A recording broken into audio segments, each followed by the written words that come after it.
Good morning प्यारे बच्चों। मैं दिनेश कुमार अपने यूट्यूब चैनल पर आप सभी साथियों का, सारे बच्चों का स्वागत करता हूं। आज हम लोग पढ़ेंगे कक्षा 12 की बायोलॉजी, जो कि हम लोगों ने कहाँ पर मादा जनन तंत्र के बारे में पढ़ लिया था। आज हमें ओवरी का स्ट्रक्चर पढ़ना है, ठीक है। तो आज हम लोग क्या पढ़ेंगे, ओवरी की संरचना के बारे में पढ़ते हैं, ठीक है। आप हेडिंग लगाएंगे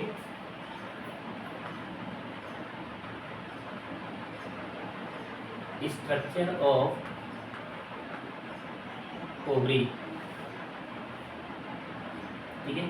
ओवरी की संरचना क्या होती है, देखिए मैंने कल जो आपको फिगर बना के बताया हुआ था पूरा मादा जनन तंत्र का, इसमें आप देख रहे थे गर्भाशय के पास में जुड़ी हुई दो, इस तरफ और इस तरफ दो ओवरी थी ना, ठीक है। तो जो ओवरी होती हैं वो मादा के गर्भाशय में ही जुड़ी रहती हैं, ठीक है। गर्भाशय जो होता है वो श्रोणि भाग में स्थित होता है। श्रोणि भाग में गर्भाशय से जुड़ी हुई दो ओवरीज होती हैं, ठीक है, जो कि लगभग अंडाकार आकार की होती हैं।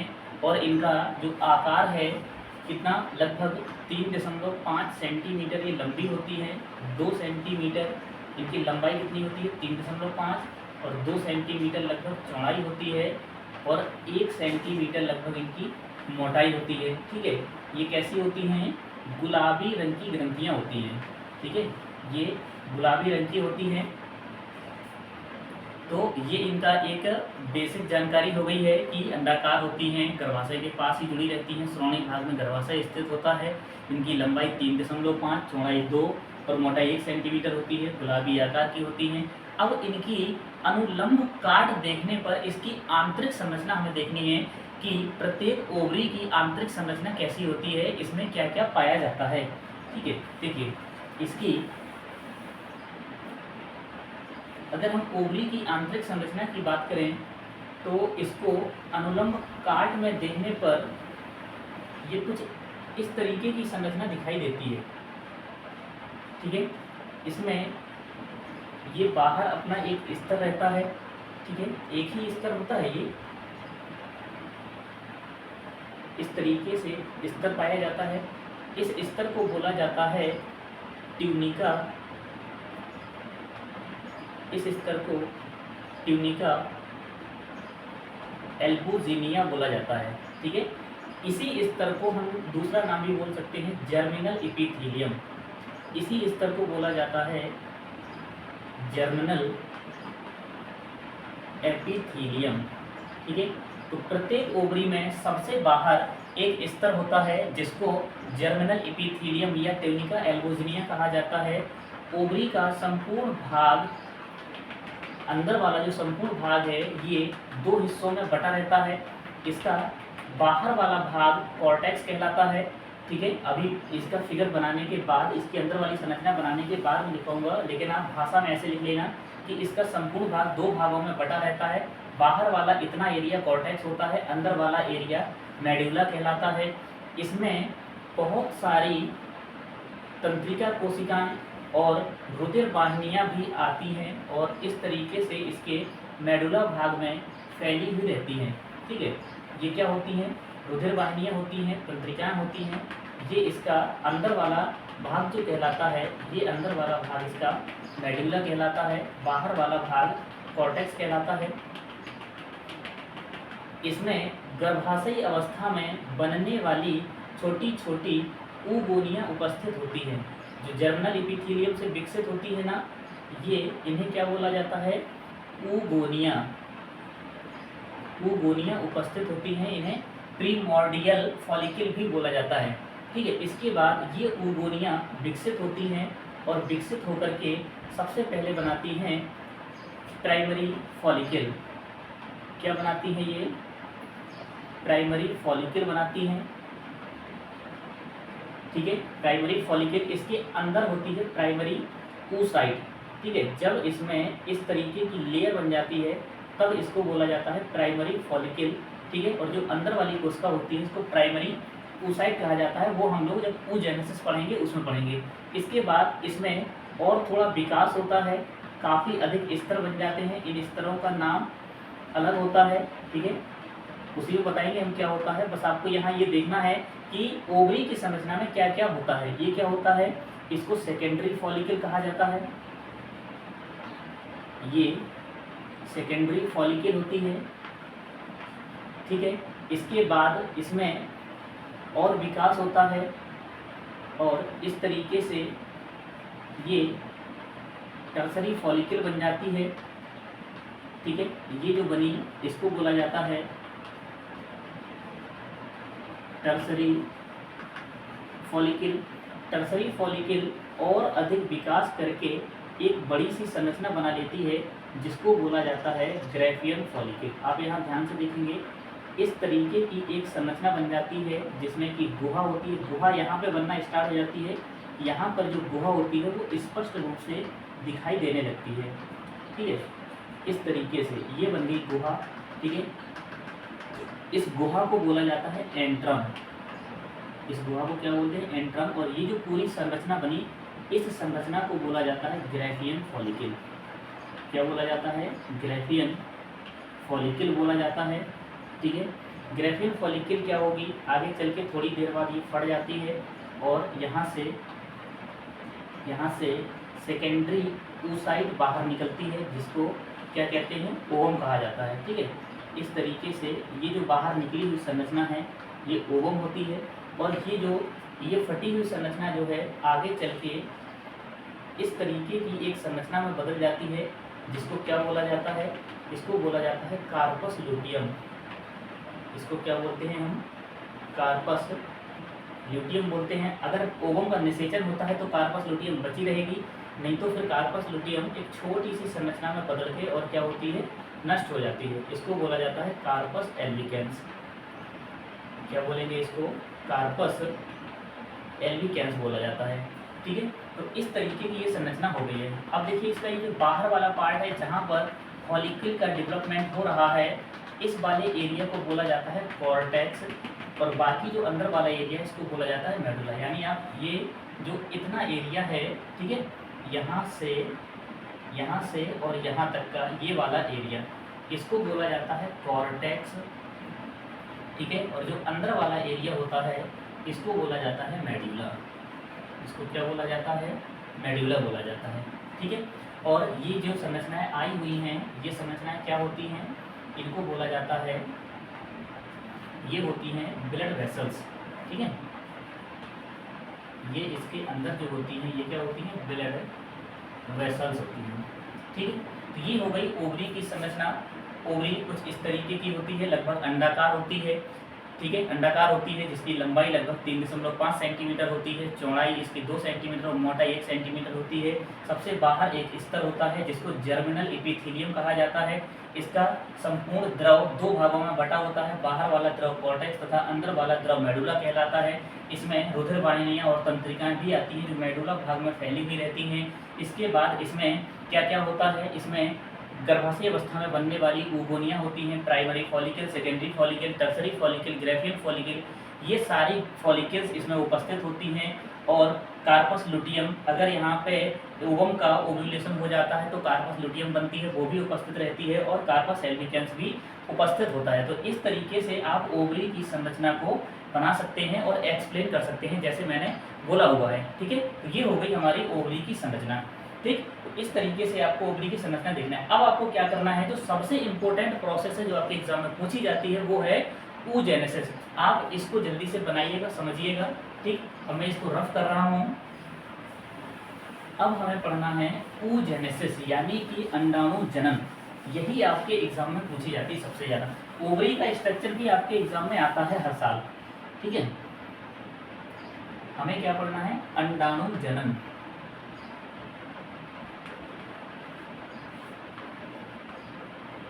अंडाणु जनन यानी oogenesis, ठीक।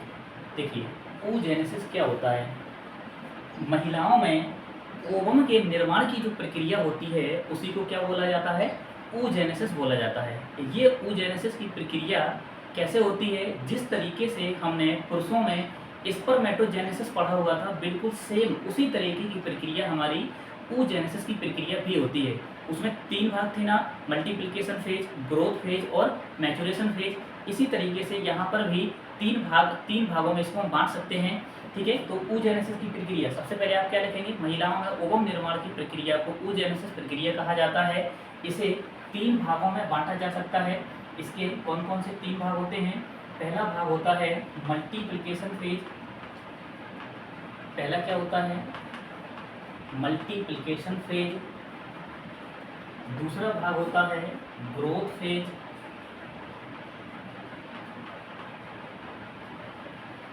और तीसरा भाग होता है मैचुरेशन फेज। ये क्या होता है? मैचुरेशन फेज, ठीक है। ये इसके 3 भाग होते हैं। पूरी oogenesis की प्रक्रिया को हम 3 भागों में डिवाइड करके अध्ययन करते हैं, ठीक है। अब इसमें आपको क्या करना है, हमें पूरा डायग्राम बना करके इसको समझना है। मैंने आपको बोला है बायोलॉजी आपकी डायग्राम और फिगर पर ही चलती है, ठीक है। तो मैं डायग्राम बनाकर आपको समझा रहा हूँ और उसी के हिसाब से आपको थ्योरी लिखनी है, ठीक है। देखिए,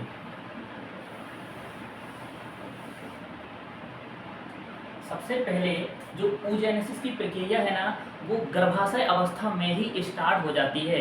इसकी सबसे बड़ी खास बात यही है, जब गर्भाशय में मादा भ्रूण उपस्थित होता है तो उसकी गर्भाशय ओवरी से ही स्टार्ट हो जाती है oogenesis की प्रक्रिया। वहाँ पर ओवरी में जो जर्मिनल एपिथेलियम की कोशिकाएं होती हैं, उनमें से कोशिकाएं वृद्धि करती हैं, विभाजन करती हैं, ठीक है, और कुछ बड़ी कोशिकाएं बना लेती हैं। इन कोशिकाओं को बोला जाता है प्राइमरी जर्म सेल। क्या बोलेंगे इनको? प्राइमरी जर्म सेल, प्राथमिक जनन कोशिकाएं।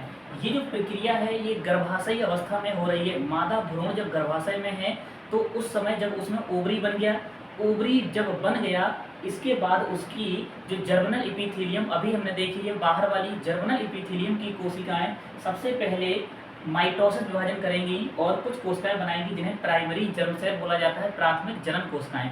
अब इन प्राथमिक जनन कोशिकाओं में माइटोसिस विभाजन होते हैं। क्यों होते हैं? क्योंकि ये क्या करती हैं, अपनी संख्या बढ़ाती हैं, ठीक है। गर्भाशयी अवस्था में ये अपनी संख्या बढ़ाती हैं। माइटोसिस विभाजन के द्वारा ही संख्या बढ़ती है। मैंने आपको बताया था कि जब भी संख्या बढ़ाने वाली बात आती है वहाँ हमेशा माइटोसिस विभाजन ही होता है। मियोसिस विभाजन केवल एक जगह होता है, जब युग्मक बनना होता है तभी होता है बस, ठीक है। तो गर्भाशयी अवस्था में यहाँ पर ये कौन सा विभाजन हुआ है? माइटोसिस विभाजन हुआ है, ठीक है। ये वाली कोशिका 2n थी, तो ये सबकी सभी कैसी होंगी? 2n ही होंगी। इस तरीके से बहुत सारी कोशिकाएं बन जाती हैं। इन सभी कोशिकाओं को बोला जाता है प्रीमोर्डियल फॉलिकल। इनको क्या बोला जाता है? प्रीमोर्डियल फॉलिकल, या इन्हीं को बोला जाता है ऊगोनिया। इनको क्या बोला जाता है?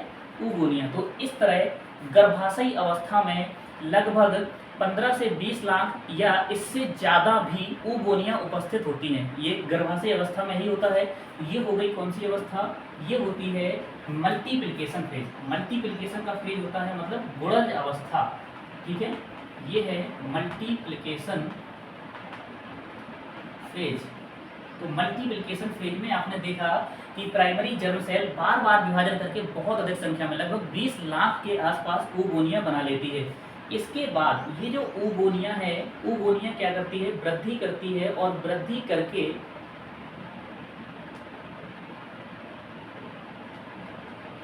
करके क्या बनाएगी? प्राइमरी oocyte बनाएगी, ठीक है। वृद्धि करके प्राइमरी oocyte बनाएगी और फिर प्राइमरी oocyte से ये क्या बनेगा हमारा? यहाँ पर ये बन जाता है प्राइमरी oocyte। क्या बोलते हैं इसको? प्राइमरी oocyte बोला जाता है। ये जो पूरी प्रक्रिया है ये अभी भी गर्भाशयी अवस्था में ही हो रही है।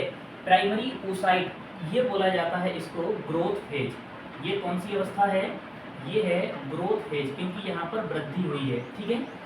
जो बनी हुई प्रिमोर्डियल फॉलिकल है या ऊगोनिया है, ऊगोनिया पोषक पदार्थों को ग्रहण करके अपने आकार में वृद्धि कर लेती है और एक परिपक्व कोशिका के रूप में बदल जाती है, जिसको कि प्राइमरी oocyte कहा जाता है। अब इसमें विभाजन की क्षमता आ गई है, ठीक है। तो प्राइमरी oocyte, और यहाँ तक जितनी भी प्रोसेस है, यहाँ तक कि ये जो पूरी प्रक्रिया है ये कहाँ होती है, ये गर्भाशय में ही चल रही है, याद रखना, ठीक है। ये गर्भाशय में ही चल रही है, जब हमारा फीटस होता है, ये फीटस के रूप पे ही रहती है, ठीक है, जब ये फीटस में ही हो रही होती है। इसके बाद बालिका का क्या हो जाता है, जन्म हो जाता है। जन्म के बाद ये प्रोसेस हमारी रुक जाती है।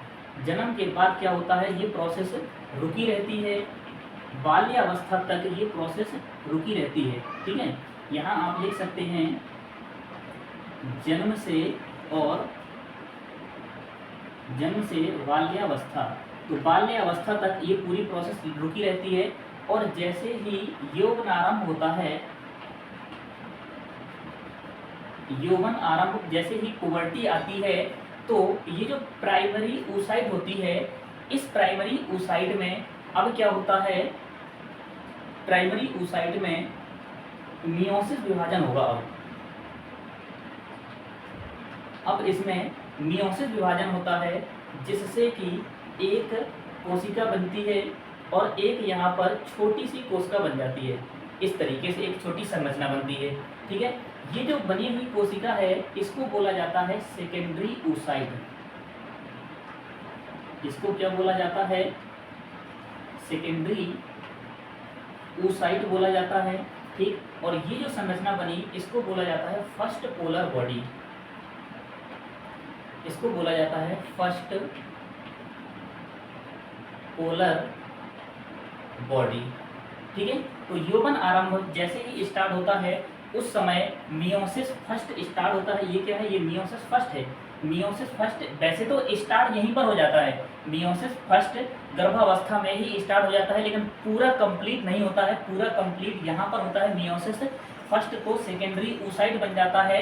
और सेकेंडरी oocyte, अब इस अवस्था में जो सेकेंडरी oocyte है, वो ओवरी से मुक्त होकर के फैलोपियन ट्यूब में आ जाता है। ग्रेफियन फॉलिकल के अंदर होता है, ग्रेफियन फॉलिकल फटती है और कहाँ आ जाता है, हमारा फैलोपियन ट्यूब में आ जाता है। तो यहाँ पर जो सेकेंडरी oocyte है, इसी को बोला जाता है ओवम।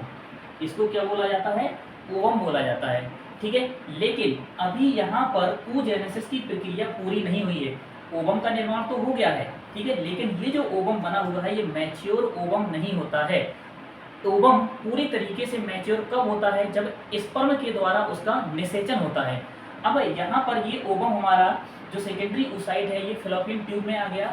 अब क्या होगा, अब इसमें आगे फिर से मियोसिस सेकेंड होगा, ठीक है। मियोसिस सेकेंड लेकिन कब होगा, जब निषेचन होगा, ठीक है।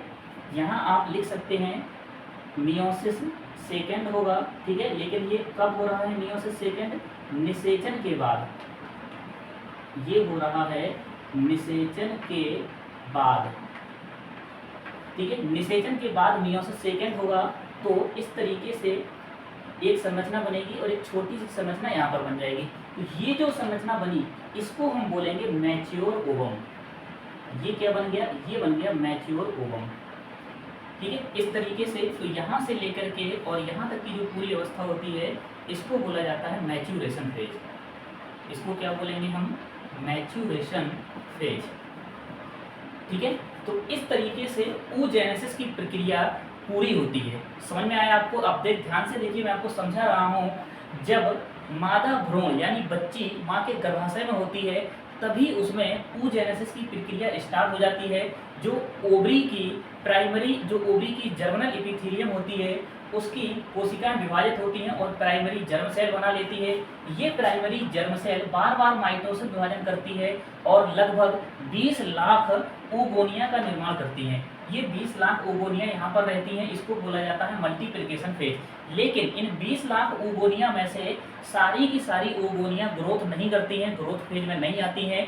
इनमें से केवल 70-80 हज़ार oogonia ही ऐसी होती हैं जो कि ग्रोथ करती हैं, ठीक है, ग्रोथ फेज में आती हैं। इसके बाद जन्म की अवस्था में, जन्म जब हो जाता है तो लगभग 40-45 हज़ार प्राइमरी oocyte ही बची रहती हैं। तो ग्रोथ फेज होने के बाद बच्ची का जन्म हो जाता है। जन्म के बाद बाल्यावस्था, जन्म से बाल्यावस्था तक ये प्रोसेस रुक जाती है, रुकी रहती है। जैसे ही यौवन आरंभ स्टार्ट होता है, तो फिर मैच्यूरेशन फेज शुरू होता है। मैच्यूरेशन फेज में मियोसिस फर्स्ट होता है। प्राइमरी oocyte में मियोसिस फर्स्ट होने से सेकेंडरी oocyte बनती है और एक फर्स्ट पोलर बॉडी बनती है। सेकेंडरी oocyte को ही ओवम कहा जाता है, लेकिन अभी ये पूरी तरीके से मैच्योर ओवम नहीं होता है। अब सेकेंडरी oocyte में निषेचन होने के बाद जब ये सेकेंडरी oocyte फैलोपियन ट्यूब में पहुंच जाती है और वहां पर स्पर्म पहुंच जाता है तो उसका निषेचन होता है। निषेचन होने के बाद इसमें मियोसिस सेकेंड होता है, जिससे कि मैच्योर ओवम का निर्माण हो जाता है और एक छोटी संरचना बनती है जिसको सेकेंड पोलर बॉडी कहा जाता है। इसको क्या कहा जाता है? सेकेंड पोलर बॉडी कहा जाता है। ठीक है, ये पोलर बॉडी ऐसी संरचना होती है जो थोड़ी देर बाद नष्ट हो जाती हैं। इनका काम अभी तक स्पष्ट नहीं हो पाया है कि क्यों बनती हैं, क्या काम है, ये नष्ट हो जाती हैं। जिस तरीके से हमने पौधों में मेगा स्पोरोजेनेसिस पढ़ा हुआ था, उसमें मियोसिस के बाद मेगा स्पोर टेट्राड बनता है ना, जिसमें कि 3 मेगा स्पोर जो हमारे वो कोशिकाएं बनती हैं वो नष्ट हो जाती हैं, केवल एक कोशिका ही बड़ी होकर के मेगा स्पोर का रूप ले लेती है। शायद इसी तरीके से मनुष्यों में भी जो पोलर बॉडी बनती है ये बाद में नष्ट हो जाती है। तो ये हमारा यहाँ तक ओवम बन जाता है। ठीक है, तो ये आपको स्पष्ट हो गया होगा। oogenesis की संपूर्ण प्रोसेस में आपको एक बार और समझा दे रहा हूँ। जो ओवरी की जर्मिनल एपिथेलियम होती है उसकी प्राइमरी जर्म सेल कोशिकाएं बनती हैं। प्राइमरी जर्म सेल बार बार माइटोसिस विभाजन करती है, जिससे कि लाखों की संख्या में ऊगोनिया बनती हैं। इस अवस्था को बोला जाता है मल्टीप्लिकेशन फेज। मल्टीप्लिकेशन फेज के बाद ऊगोनिया बहुत अधिक पोषक पदार्थों को ग्रहण करती है, अपने आकार में वृद्धि कर लेती है, जिससे कि प्राइमरी oocyte बन जाती है। ये होती है ग्रोथ फेज। ग्रोथ फेज के बाद क्या होता है? इसमें मियोसिस फर्स्ट होता है। मियोसिस फर्स्ट होने के बाद सेकेंडरी oocyte और फर्स्ट पोलर बॉडी बन जाती है। इसके बाद सेकेंडरी oocyte में पुनः मियोसिस सेकेंड होता है। मियोसिस सेकेंड होने के बाद एक मैच्योर ओवम बन जाता है और सेकेंड पोलर बॉडी कंप्लीट हो जाती है। इस तरीके से हमारा oogenesis का प्रक्रिया कंप्लीट हो जाता है। ठीक है, उम्मीद करता हूँ आपको पूरी तरीके से समझ में आ गया होगा। जो भी आपको समझ में ना आया हो आप कमेंट करके मुझे बताना कि सर यहाँ पर ये चीज़ समझ में नहीं आई हुई है। मैं आपको नेक्स्ट क्लास में आपको और अच्छे से एक्सप्लेन कर दूंगा। ठीक है, आप इसको देखिएगा, समझिएगा, क्योंकि ये प्रोसेस आपके पेपर में आती ही आती है। ठीक है, तब तक के लिए बहुत बहुत धन्यवाद आपका।